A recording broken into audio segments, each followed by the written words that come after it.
Congressman Isidro Ungab may matinding pasabog sa Congress. Hawak niya na ang alas at ang ebidensya. Naku po, kabahan na ho kayo dyan mga buhaya. Mukhang inuunti-unti na kayo ni Congressman Ungab. Mukhang mas maraming hawak ngayon si Congressman Ungab laban sa mga magnanakaw na nandyan sa Congress. Bali-balita, halos kalahating porsyento dyan sa Congress puro mga kontraktor. At talagang naglipa na ho yung mga dyan, yung mga tinatawag na kurakot, mga kuratong baliling na mga nagbabawas ng mga budget dyan para ilagay sa kanilang mga bulsa. Oo, alam nyo, ang unang-unang gumawa nito, at ito rin yung dahilan na nakikita ko kung bakit ipinadala si Pangulong Duterte ni Marcos Jr. sa dahig, dahil dito sa 2025 national budget na inilabas ni Pangulong Duterte na pinabulaanan din ni Bongbong Marcos. Pero ang masakit niyan, siya rin mismo nagpatunay na sinungaling din pala siya. At aaminin niya talaga na mayroong naging mekos-mekos dyan sa national budget na yan. So ngayon, eto nga may ilalahad po si Congressman Ungab patungkol ho dyan. At para mas lubuso nating maunawaan, eto po at ating panoorin. Most likely, I will be submitting a copy of my privilege speech to the Supreme Court also as additional, I would say, supplementary, I don't know kung anong tawag na magwala niyan. But it will be used as evidence also to the Supreme Court na ginalaw talaga yung budget at naglampas sila sa appropriations na submitted by the President. Naglampas sa President's budget at saka ito ang klaro. I-enumerate ko, there were 13 special laws that were violated.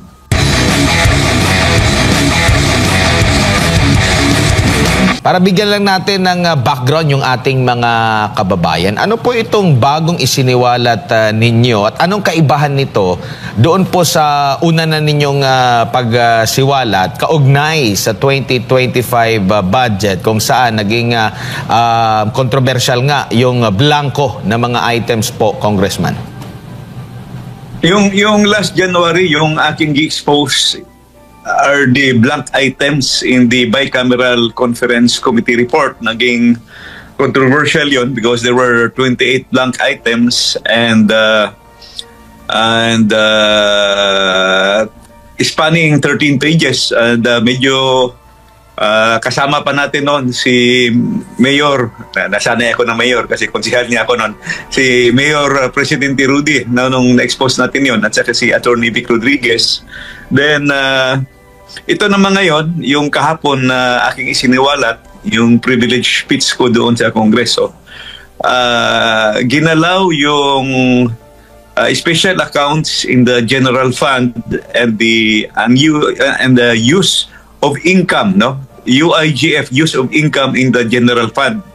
Yung dalawa, which are both sourced from earmark funds, are considered automatic appropriations kasi they are already meron ng existing na batas, there are existing laws that provides na every year or yung particular income na na-generate nila ay naka-earmark na. Ang ibig sabihin, may gagastusan na.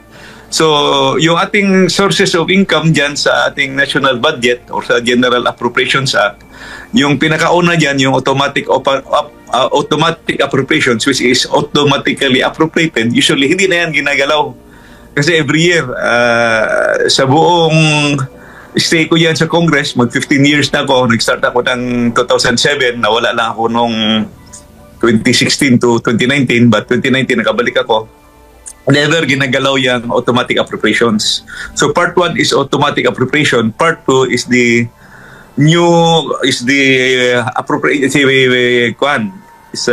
general appropriations, So yun yung tinatawag natin na ginagawang new general appropriations. Yung new general appropriations, yung ginagawan every year natin ang tinatawag na General Appropriations Act. Although sa implementation, kasama talaga yung automatic appropriations. So, So, yun. Ati ko, mahaba yung speech ko kasi isa-isa ko yung mga ginalaw nila sa SAGF at saka sa UIGF. Yung SAGF, 12 items. 12 items yung ginalaw nila, no? I have here the list and I presented it during the Bicameral Conference Committee. Gusto ko siya nang isa-isahin kaya lang maubos yung oras natin. Sabihin ko na lang yung total. There were 13 items. Ang ibig sabihin yan, 13 na batas o 13 na special laws ang kanilang inamindahan o gisupersede dahil dinagdagan nila yung pondo. So hindi ka dapat pwede magdagdag nun kasi automatically appropriated yun. Saka yung pondo mo nanggagaling lang sa collection kung saan yung nakalagay sa batas ang kukolektahin at saka yung kung saan siya ilalaan, no? So 12.7 billion yung ginalaw nila sa special accounts in the general fund. At saka yung UIGF, particularly yung special road fund, 17.9 billion ang dinagdag. Itong sa SAGF, considered automatic appropriations, sinabi ko doon sa aking privilege speech, yung item of expenditures nagdagdagan ng something like 12.7 billion. I just want to be sure of the figures. Yung dinagdag na 12.7 billion will automatically also increase your total budget. Yung National Expenditure Program submitted by the President. Under the Constitution, yung Kongreso hindi pwede magpasa ng budget na mas mataas sa naisubmite ng Presidente. So kung total is 6.352 billion yung total na naisubmit ng Presidente, program new appropriation is 4.2 trillion, yung automatic appropriation ay 2.1 trillion, yung 6.352 trillion hindi pwede maglampas noon. Because ginawa ng Bicameral Conference o Kongreso na nagdagdag sila ng 12.7 billion sa SAGF, it will now be 6.352 plus 12.7 billion. So, yun ang sinabi ko, nakakatakot yung ginawa ng Bicameral Conference Committee kasi this can possibly, if brought to court, could result in declaring the budget null and void kasi bawal, but null and void or unconstitutional kasi bawal kang magdagdag ng budget over and above sa budget na binigay ng Presidente kasi maapektuhan mong. So yun yung explanation ko doon. At saka pangalawa, please do not touch the automatic appropriations kasi meron na yung existing laws. Ginalaw nila. In my 15 years of being a congressman, kasi simula noon pa, kahit nung first termer pa ako, 2007, nag-attend na talaga ako ng budget hearings, nanonood ako kasi bankero ako, galing ako sa bangko. So kabisado ko yung figures. Nagtataka talaga ako kung bakit ginalaw ngayon. At saka sa totoo lang, yung siniwalat ko noong January, sinabi ko na rin doon, halos lahat ng agencies except one, binawasan nila, may movement, may dagdag bawas ba? May dinagdag, may binawas, may dinagdag. Ang laki ng amount. So more or less, mangled talaga yung buong budget. Kaya sinabi ko kahapon sa aking privilege speech, it hurts me, ako'y nasasaktan na naririnig at actually, hindi lang sa akin yun sinabi. Ang dami kong naririnig. Interviews of former senators, former officials, former congressmen. Sabi talaga na this is the most corrupt budget in the history of Congress. Pinaka-dirty budget itong 2025 budget. Opo. Congressman, lubos lang natin ipaliwanag sa ating mga kababayan. automatic appropriations, kumbaga, meron ng batas na nagtatakda, ito yung percentage or ito yung pondo intended para rito. So kung ano yung sinasabi ng batas, dapat yun talaga yung makukuha ng isang certain na pupunduhan po, Congressman. Kumbaga automatic na, hindi mo na dapat gagalawin kasi may, kumbaga hindi mo na ibabudget, hindi mo na babawasan kasi may nakasaad na po sa batas, Congressman. Tama po? Yes. Hindi na talaga ginagalaw yan. Sa buong 15 years ko nga, merong instances na nagagalaw pero maliliit lang masyado. Wala. Ito, ang dami nilang ginalaw. At saka aside from yung 13 na na-mention ko, na SAJF saka UIJF, merong isang batas na ako ang author noong araw, yung Syntax Law of 2012. Yung Syntax Law, yun yung nagpapataw ng buwis sa sigarilyo at alak. Nag-increase tayo nun. First time yun na nangyayari for a very long time. Sikat na sikat ang Pilipinas nun. A lot of parliamentarians were looking at us. In fact, ang daming pumupunta dito, tinatanong yung paano nabasa yung Syntax Law. The Syntax Law is very clear that 80% of the incremental, ang ibig sabihin, 80% of the increase in the collection of taxes from taxes on tobacco, from the taxation on excise taxes on tobacco and alcohol, ilalagay sa universal healthcare. Ang vision kasi ng araw talaga, ilagay sa isang malaking bahay na nandoon na lahat yung assistance, ilagay na sa PhilHealth. So, 80% of the collections ilagay sa PhilHealth para pabigyan ng universal healthcare yung ating mga kababayan. So, nasa batas yan na ginawa ko. I was the author eh. Opo.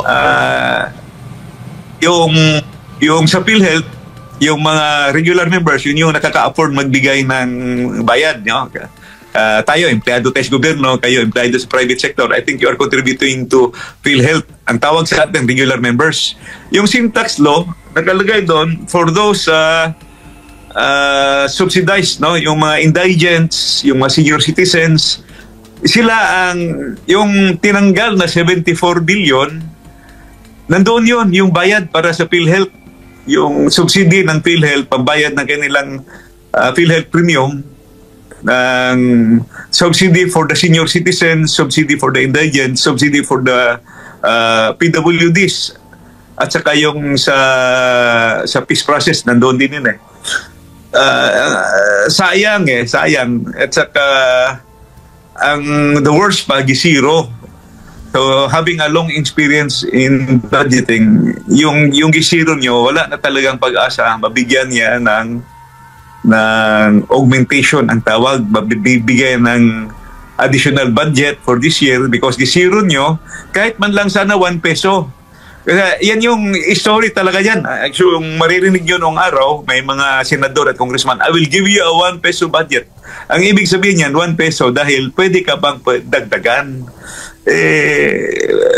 Ang hirap talaga, but I have to say, kabubuhan talaga yung ginawa. Bubo yung naglagay ng zero. Saan ka nakakita ng zero budget? That means, i-delete mo na yung universal healthcare. So, nasa batas natin yun, nasa constitution, that you have to take care of the health of the Filipino people. At saka, na-violate yung earmarking provision sa Syntax Law. So, I think, hindi lang yung kaso namin eh. May mga 2 or more pa na nag-file din ng kaso dyan because ang daming health advocates. In fact, nung pinasa namin yung Syntax Law, ang daming tumutulong sa akin ng mga health advocates. Sa totoo lang, number 1, because of the taxes it generated, ang laki ng taxes, we were able to, in 2013, we were able to garner the first investment grade credit rating. So yung pinag-i-enjoy natin na yun na investment credit rating ang Pilipinas, nakatulong talaga ang Syntax Law niyan. Pangalawa, nabawasan yung, actually ang pinakauna talaga, yung nagbabawasan yung mga incidents of smoking, 20 or 30% that time. Basta 20+%, higher end ng 20% yung smoking incidents sa Pilipinas noon. So nabawasan dahil nagmahal na yung sigarilyo at alak. So, ang laking tulong yun, ang laking tulong sa universal healthcare, sa PhilHealth, at saka yung 20% pumunta sa Department of Health. Yung budget ng Department of Health, nag-triple since nung pinasa yung syntax law. Yung mga budget hearings namin noon, yung mga taga-PGH, yung mga government hospitals, dami pang mag-iiyakan na mga doktor mismo, because tinutulungan nila yung mga pasyente. You can see how emotional the doctors were nung pinasa namin yung syntax law. So sayang na sayang yung ating achievement. Tapos bigla lang. Actually, binastos talaga yung budget Being an experienced former appropriations chairman, bastusan talaga yung ginawa sa budget. Opo. So, ang isa sa mga example po nitong paggalaw sa mga automatic appropriations po, yung kini-question din ngayon sa Korte Suprema, Congressman, yung patungkol sa PhilHealth. So, ibig po bang sabihin na yung ibang mga nasa automatic appropriations maaari ding questionin doon sa Korte Suprema dahil sa maling paggamit? Actually, yes. Maaring iakyat yun. Actually, marami nang humingi sa akin nung copy ng aking privilege speech. Maraming abogado na nag-aaral na ngayon. And most likely, I will be submitting a copy of my privilege speech to the Supreme Court also as additional, I would say, supplementary, I don't know kung anong tawag na magwala niyan. But it will be used as evidence also to the Supreme Court na ginalaw talaga yung budget at naglampas sila sa appropriations na submitted by the President. Naglampas sa President's budget at saka ito ang klaro. I-enumerate ko, there were 13 special laws that were violated sa isang general, and then kasama pa yung pang-14 yung syntax law. So, it is dami ng decided cases dito na yung general law cannot amend a special law. So, or cannot supersede special law. Yung General Appropriations Act is a general law. Yung special law kasi specific talaga siya na nagpapataw ng buwis at saka naglalagay na siya ng appropriation. Kaya yung tinatawag na automatic appropriation. Merong statute na nag-protect nun. We call it protected protected items, mga yan. Nagtataka ko paano nila dinagdag. At saka sa totoo lang, hindi balansyado yung items of expenditure ng automatic appropriation, particularly sa special account in general fund. Yung total ng automatic appropriation dapat may plus 12.7 billion pa yun. Opo. Linawin ko lang, Congressman, doon po sa nabanggit nyo na SAGF, nasa magkano nga po yung parang nailipat na pondo sa lahat-lahat, kung saan man siya nailipat po, mula doon sa dapat talagang dito nakalaan sa mga proyekto or programa na ito, doon sa 13 mga batas na malinaw doon, saan nailipat, magkano po yung nailipat sa hindi doon talaga pondohan po, Congressman? Actually, walang nailipat na pondo. Yung original na SAGF na 5.5 billion, dinagdagan nila ng 12.7 billion. Oh. Ang tanong niya, pa silang magdagdag at saka saan nila kinuha yung pondo para idagdag dito yung 12.7 billion, because you cannot add an item that is specifically naka-earmark yung pondo niya galing at saka nakalagay sa batas na may tinatawag tayong program expenditures. Pinoprogram yan galing doon sa pondo na nakuha. Ganon din yung ginawa nila sa UIGF. Walang ginalaw. Ito naman ibang case ito. Walang ginalaw sa SIGF pero dinagdagan. Ang Special Road Fund, ito yung dating road board. Special Road Fund, 16.7 billion. Dinagdagan nila ng 17.9 billion. Question is, itong Special Road Fund, yung pondo nito, yung road users tax, no, yung DUC, motor vehicle users tax. So itong mga ito, yung buwis galing sa MBUC, yun yung ginagastos natin dito sa items of expenditure na nilalagay under sa DPWH budget. Ang tanong, saan sila kumuha ng pondo na Nilipat. dinagdag ito? So most likely may nabawasan. Opo. May mga nabawasan. Congressman, ang sasabihin po ng mga ordinaryo po, di ba dapat maging masaya tayo kasi nadagdagan yung pondo doon sa ano na yun. Congressman, paano po natin may pantindi sa kanila na may mali dito? Yun nga po, na may nabawasan ng pondo. At para saan? Bakit kailangang sobrahan, Congressman? May nabawasan na pondo at saka paano sila nakapag-decide na ito ang dadagdagan? Because nakaprogram yan kung saan pupunta. Yung special law, nakalagay na yon kung saan ilalak yung ano, saan ilalagay yung pondo. So yung for example,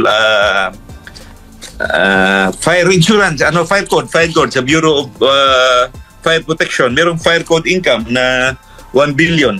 So, meron talagang nakalagay na it will be used for BFP modernization, mga fire trucks, mga kailangan nilang gamit, mga ano ba yun, yung mga suot ng fireproof ng mga bombero, mga gamit nila, mga helmet.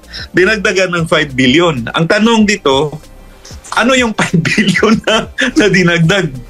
Saan galing yung pera at saan inilagay? So, yun ang ano natin yan. Are they price? So, minention ko, a General Appropriations Act cannot amend a special law. So, dadagdag ito na kaso sa Supreme Court. Please be patriotic when you do the budget because the budget, again, is the financial interpretation. Hindi na naiintindihan. Ang bubobo kasi. Hindi naiintindihan. Financial interpretation of the development plan. Yan yung ibig sabihin ng budget. Kaya nung budget, kung meron kami alteration noon, kinukonsulta ko rin yung NEDA.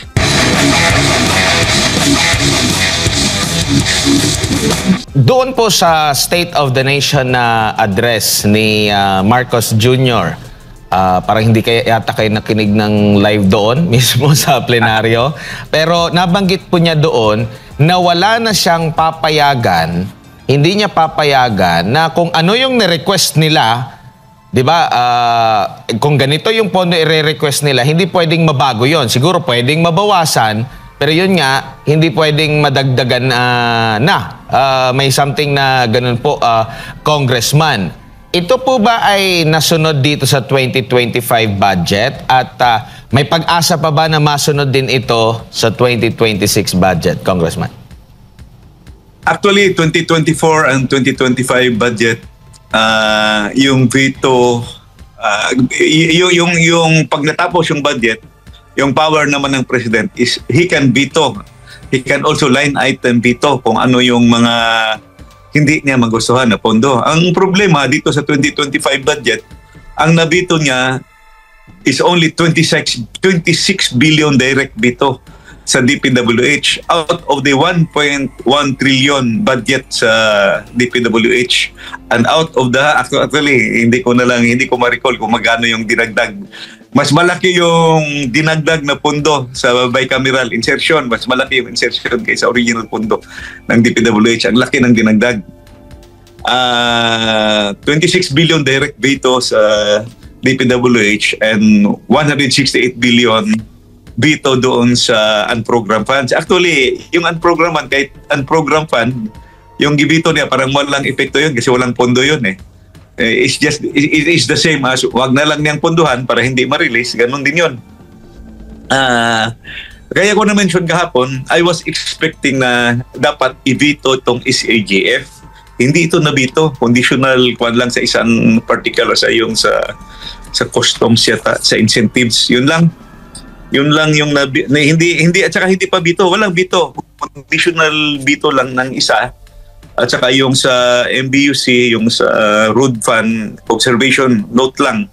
So, it is not a veto. So, yung direct veto nandun lang sa 26 billion. So, how I wish na President will really do it ngayon sa 2026 Although it's a little bit late kasi nagkatatlong taon na tayo. By this time, siguro, actually nakita ko na ito as early as 2024 doon sa Maisog. Nagkita tayo doon, MJ. Sa Maisog Forum, i-expose ko na to lahat na yung budget, yung mga pondo na naka-program, yung mga implementable, yung mga priority ng mga department, nilipat nila doon sa program fund. Pinalitan nila ng mga proyekto nila. Yung unprogram, pati yung foreign assisted projects o FAPs, nilipat sa unprogram. Kaya ngayon, nagrereklamo na si Presidente. Kung nakita nila earlier to, actually, kung tinanong na nila ko earlier, nakita ko na as early as 2024 mga ito. So,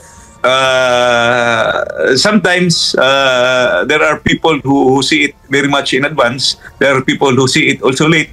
So ngayon lang nila na-realize na nahihiya na daw nahihiya na ang gobyerno sa ating mga foreign foreign lending or international lending agencies, development arm, no? Ang daming nilipat to program na mga foreign assisted projects. Hindi ko lang dala but ang daming na unsa nang kuan, ano ba yan, natangkong na delay ng mga projects na foreign assisted projects hindi may implement dahil nilipat nila sa program fund. This happened hindi lang sa 2026 nangyari 2025 nangyari na ito sa 2024 budget. Sinadya ko talaga na i-expose lahat ito.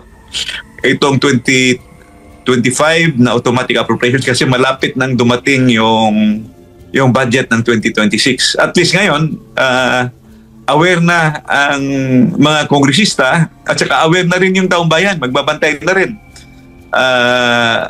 Hindi lang yan, baka ibalik ko rin, hopefully, pag ginagawa ko, nire-research ko ulit, iti-take up ko rin yung topic ko doon, so first topic ko, yung sabi ko, program and program funds na ginalaw, manggil talaga yung budget in another privilege speech. Saka idadagdag ko na doon yung blank items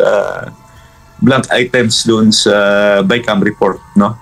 Yung may correct niya ako na isang reporter, sabi ko at saka newspaper, sabi ko talaga na ang sinabi ko from the start are blank items in the bicameral conference committee report. At saka may report pa sila na ako daw nag-start ng rumor. It is not a rumor. Kasi daw typographical error. It is not a rumor because I have documents to show that nasa bicameral conference committee. It is not also a typographical error because I took for error. Mali lang sa typing yan. ABCD lang ang mali. Ito, 28 black items. Hindi mo pwedeng magiging sabihing typographical error at saka ginawa kong ebidensya sa Supreme Court. So hindi pwede maging rumors yan. Ginawa kong ebidensya sa Supreme Court sa aking case doon pinasa yung bicameral conference committee report mismo. So I think I hope naintindihan nung reporter na careful naman sila next time, especially if the money of the people is involved. Careful kasi we need to be accountable. Congressman, mayong gabi, si Jason po ito. At alam po natin, Congressman, hindi basta-basta yung expose po ninyo. At dahil po dito ay pinag-uusapan na nga ito ng ating mga kababayan sa social media. Pero, Congressman, umaasa po ba tayo na sa expose po natin tungkol po dito sa mga anomalya sa 2025 budget ay kahit papaano matakot o mahiya yung mga kongresista, lalo na po na nandito sa Appropriations Committee? Sana maya yung mga makakapal ang face. Makakapal naman talaga mga yan kasi pwera lang kilala naman natin mga yan. Sana makonsensya at pero ito talaga approve na yung budget, wala na tayong magawa. last resort natin is the Supreme Court. So yung aking privilege speech, sasubmit ko yun sa Supreme Court. At saka I hope they will understand it. Kitang-kita yun, dinitalye ko talaga. At saka yung mga ebidensya nandoon na rin. Sinabi ko yung mga sources ko doon. Sinabi ko yung BSF, yung GAA, kung saan yung nag-increase yung item of expenditure. So klaro lang, madaling hanapin yun. So yun lang. Yung doon ang patutunguhan ng aking privilege speech, most likely hopefully an action by the Supreme Court. At saka of course malaking tulong ng ating mga kababayan if they will watch. At saka yung mag-ingay tayo, kailangan na nating mag-ingay kasi this is the second or third year na nangyari. Yung unprogrammed funds, I think third year na ito, tuloy-tuloy. So palaki yung ating unprogrammed funds. Ang unprogrammed funds hindi yan nakasama sa projected budget deficit natin. Kaya lumalaki yung ating budget deficit pag may malalaki tayong unprogrammed fund. Budget deficit, tayo din magbabayad yan kasi budget deficit, para mapunduhan yan, mag-uutang yan sa labas o mag-uutang dito, internal sources. So, sa buwis din natin kukunin yan. For every Pilipino, araw-araw nagbabayad tayo ng buwis through the value-added tax na ating mga binibili. No, lahat ng ating binibili, pupunta tayo sa grocery, pupunta tayo sa movie house, pupunta tayo kahit magpunta lang tayo sa Starbucks, mag-coffee. Ayan, nagbabayad tayo ng value-added tax. We should be aware, we should be conscious. Dapat bantayan natin yung budget. Pareho yan sa budget nandito sa bahay, babantayan natin. Congressman, gaya ng sabi niyo kanina, kung hindi na ito maagapan kasi nga, lalo't naisabatas na itong 2025 national budget at yung mungkahi po ninyo, may mga abogado na lumalapit sa inyo para tingnan yung dokumento na yung isinawalat at maaari silang dumulog doon sa Supreme Court. Pero dito po sa taong bayan po, Congressman, paano po natin matitiyak at anong mapagtitiyak natin sa publiko na ang pambansang budget po ay ginagamit po ng tama at may pananagutan? At ano pong maaring gawin ng ating mga taong bayan patungkol po dito sa mga anomalya sa 2025 budget? Jason and Admar, yung ginagawa ko is informational and educational. Yung part 1 ng ating speech, if you will notice, i-explain ko kung ano yung mga automatic appropriations, kung ano yung mga components ng automatic appropriations, kung ano yung earmark funds. So, kung babalikan natin yung budget, what are the sources of the budget? So, yung una, nandito yan. Yung sources of the budget is the automatic appropriations. Yung una, yun yung i-explain ko. So, yung pangalawa kong privilege speech will be on the program new appropriations. Yung program new appropriations, yun na yung sinasabi program funds and program funds. So, first is the automatic appropriations, then program new appropriations. Pag i-add mo yung dalawa, yun yung total national expenditure program. So yung sinawalat ko kahapon, automatic appropriations part yun. Yung pangalawa kong privilege speech will be program and program appropriation. I-explain ko rin yun. So babalikan nyo na lang yung video ko, sabihin na lang sa ating mga kababayan, yung video ko, yung buong speech is already informational, educational, kung ano yung automatic appropriations yung kahapon. Yung susunod ko na privilege speech will be new program appropriations. Yun na yung program and program appropriations. So dalawa kasi yung components, automatic appropriations at saka program new appropriation. Ito yung tinatawag na total expenditure programs. So please wait for my next privilege speech. Yung next speech ko will be program and program appropriations. So part 1 yung gahapon, automatic appropriations. So I hope it will be educational. Pabalik-balikin lang, ulit-ulitin lang yun. Yun yung parang nag-aaral kayo ng budgeting 101 sa speech ko. Congressman, bilang panghuli na lang sa akin, sa mga issue pong binabangon po ninyo ngayon, ano na lang po yung mungkahi o panawagan po ninyo sa liderato ng Kongreso at sa executive branch upang masiguro po na ang proseso ng pagbabudget ay sumusunod sa batas at hindi po lumalabag dito sa ating konstitusyon. Knowing, Congressman, na sa mga susunod na buwan o susunod na araw ay pag-uusapan na natin ang 2026 budget.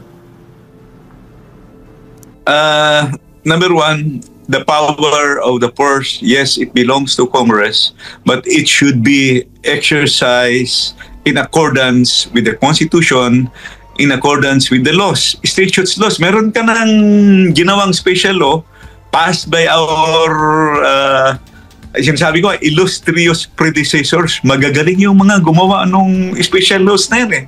Sila Senator Angara pa, sila Joker Arroyo, yung mga mabibigatin, Ernesto Maceda, sila ni Gianni Enrile, magagaling yung mga gumawa nun sa batas eh. Tapos, babaguhin lang ng ating BICAM committee. Hindi ko lang nasabi, but they have the better cast of characters ng araw. Matatalino talaga. Nag-iisip, sabi ko, yun yan. Number one, power is practice the power of the purse prudently, according to the law, according to the Constitution. Number two,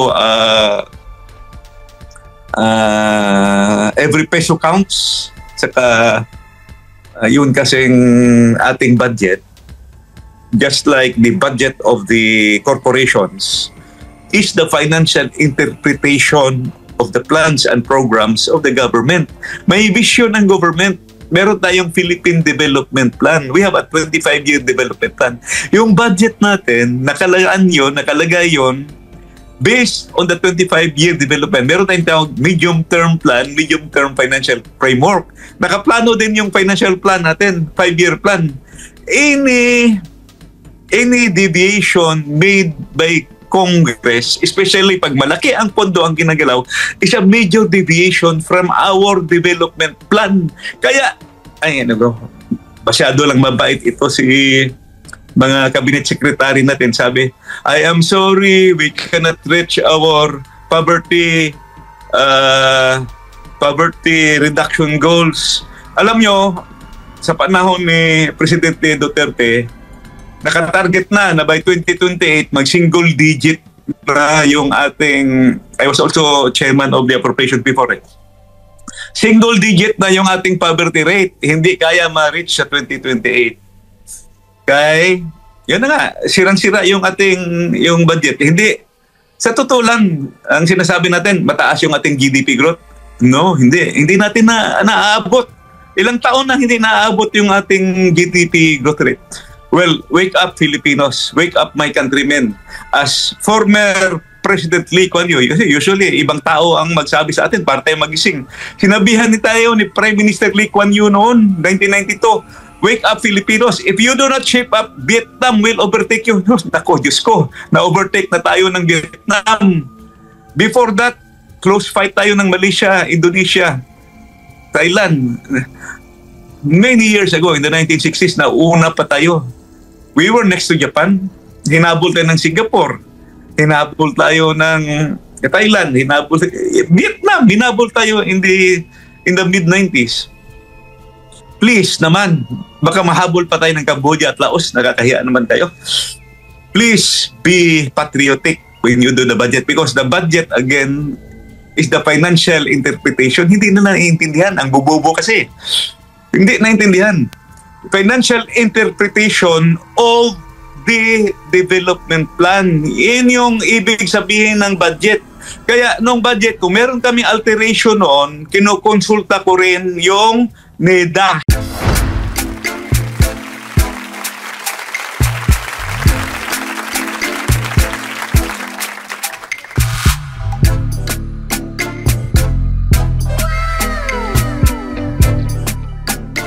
The next performance will start momentarily.